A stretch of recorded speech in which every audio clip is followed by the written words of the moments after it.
Hello everybody and welcome to the review of set 9467 of the Monster Fighters theme from 2012.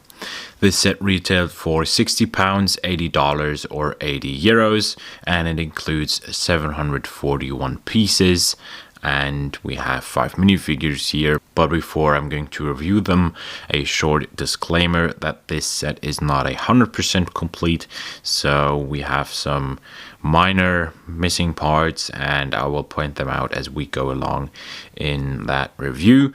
But now let's start with the minifigures. Frank Rock, member of the Monster Fighters. He has a very nice torso print with this armless leather jacket and some knee pads on the legs, so pretty good printings here. And the hair reminds me of Elvis all the time. That is an excellent hairpiece, and he has the very cool looking shades, but also an alternate face without the shades. So here we have Ann Lee, member of the Monster Fighters, and she has an excellent torso. I really like that print there of this sort of Victorian era style dress, connected with some excellent leg printing. We have some garlic there to defend herself from the vampires in the monster realm, and just very nice details. I really like that hairpiece also. That fits perfectly to this character. She has tucked an arrow for her crossbow in there, and she has an alternative face as well, which is a bit more angry, and both faces have a scar on the left eye. And pretty good, pretty solid minifig.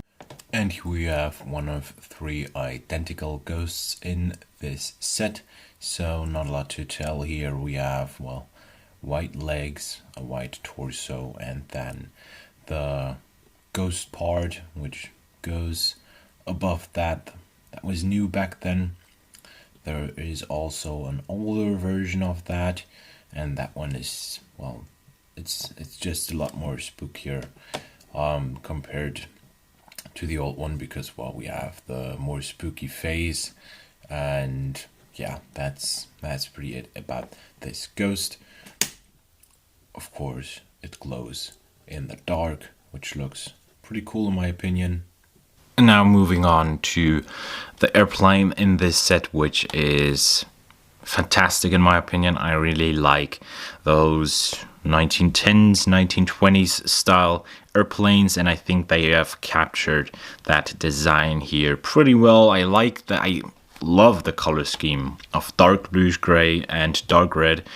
They have used this color scheme quite a couple of times in the past in all kinds of Lego sets, and I think that is a beautiful combination of colors.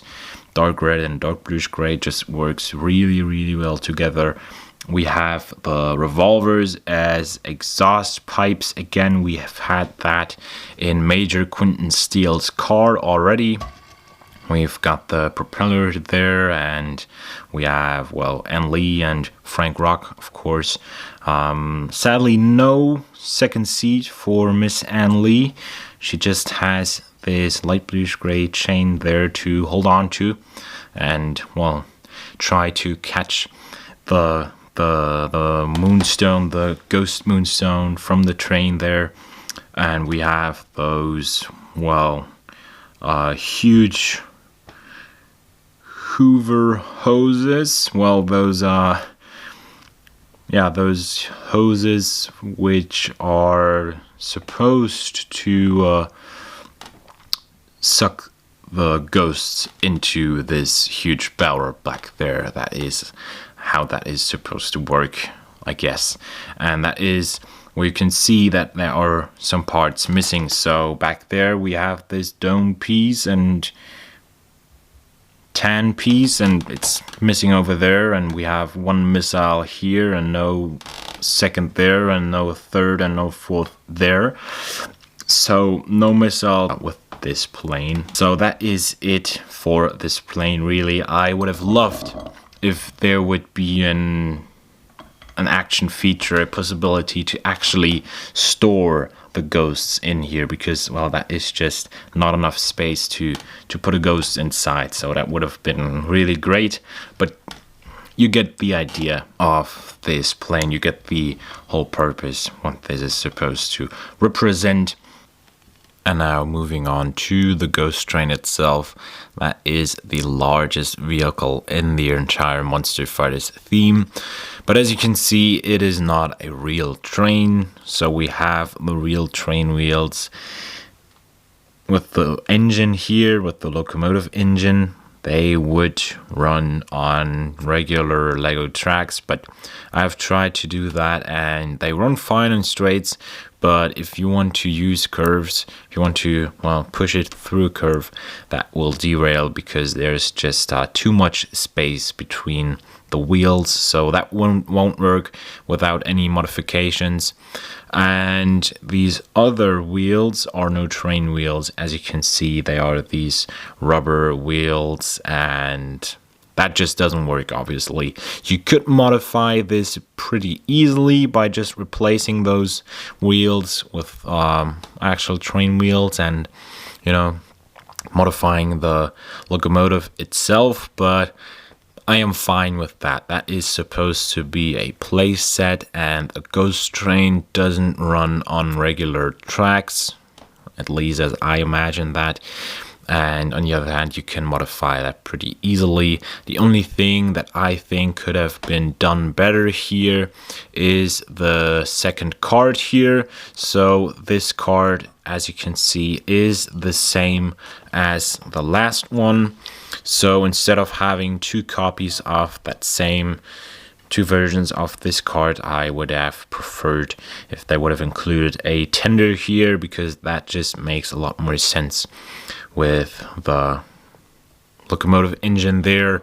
I like this prisoner card here, so you can open that up and then you can have one of the Monster Fighters in there, or even both of them as prisoner, and then you just close it back up and that's it. They are locked inside, so that is a nice feature. We have the bell here at the front, which, well, moves a little. Obviously no sound. We have the Ghost Moonstone up there, which we're going to review in a second, and that is really it almost for the play features here. There is another one, but first I'm going to show you how that looks in the dark. And that looks really, really nice. I have to admit that, especially the face there on that 4x4 dish, that looks pretty nice and spooky. And then we have some more glow in the dark elements. The ghosts are glowing in the dark. We have some glow in the dark cones, and well, that just makes this set very, very spooky and gives it a nice touch. A nice touch, I have to admit that.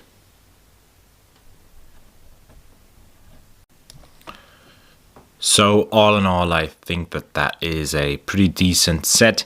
However, I think that $80 is too much. Even back then, or especially back then in 2012, $80 for what you get here just feels like too much.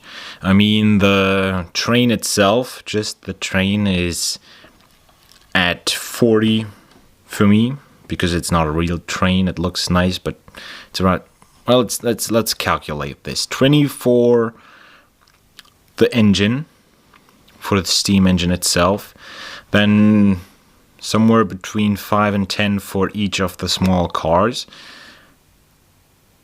10 for this one, maybe 15. So we are at like 40, 45-ish. And then the plane itself is just not worth, what are we talking here? $35 with minifigures? No. That is way too much. So 60 would be alright. I paid less. I paid about 40, but it was not complete. I paid 40 for the train, and the airplane was in this huge bulk haul already, so I paid around 40 for the train, which I think is alright, given that this is incredibly wanted right now, because, well, used, it is at around $100 nowadays. So 60 would have been a fair price in my opinion, and 80 is just too much. I think it's a solid set, but it's not my favorite because, well, you can't do that much with it actually. I mean, I think it works okay as a playset. It works nice as a display model, no doubt about that. But yeah, 60 would have been a lot better. Nowadays we don't have to talk about that really because, well, the secondary market is doing its thing. But yeah, those are my thoughts on this set and the price. So not my favorite. It's a decent one, but just not my favorite. But now let me know what you think about this set in the comments down below. Maybe this is your favorite set of all times. So I am open to hearing and reading your opinions on this. So I'm looking forward to start the discussion in the comments down below. As always, thank you very much for watching, and I see you in the next video. Bye.